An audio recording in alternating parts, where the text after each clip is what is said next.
आपल्या भारत मातेची सेवा अनेक महान सुपुत्रांनी केली. त्यांनी प्रसंगी आपल्या प्राणांचाही बळी देशासाठी दिला होता. अशाच पैकी एक तुमचे माझे लाडके साने गुरुजी. गुरुजींनी त्यावेळी ते भयानक पाऊल का बरं उचललं असेल, याचं कोडं आज तागायत सर्वांनाच आहे. आपल्या हातून यात किंचित लहानशा एखाद्या किड्याला किंवा मुंगीला देखील दुखापत होऊ नये म्हणून जे गुरुजी इतकी सावधगिरी बाळगत, त्यांनी आपल्या अशा अकस्मात जाण्याने महाराष्ट्राचे काळीज किती रक्तबंबाळ होईल याचा एक क्षणभर देखील विचार केला नाही.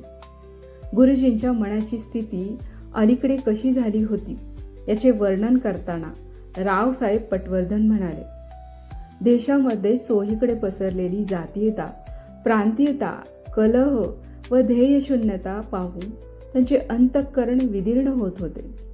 या परिस्थितीचे चिंतन करताना कित्येक रात्रीच्या रात्री त्यांनी रडत काढले असतील. देशातील द्वेष, कलह व शीलभ्रष्टता पाहून त्यांना जीवन नकोसे झाले होते.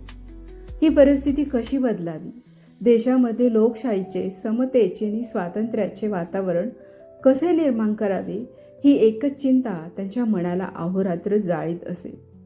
म्हणूनच देशातील प्रतिक्षणी वाढत जाणाऱ्या प्रतिकूल परिस्थितीला वैतागून आणि चिडून नको असल्या जगात राहणे, अशा विचाराने या जगातून तडकाफडकी चालते होण्याचा निर्णय गुरुजींनी घेतला होता. तापलेल्या सळया डोळ्यात घुसाव्यात तशी ती अमंगळ बातमीची अक्षरे लोकांच्या डोळ्यात शिरली. कोणाचा त्या बातमीवर मुळी विश्वासच बसेना. हे कसे शक्य आहे? गुरुजी एवढे आजारी कधी पडले?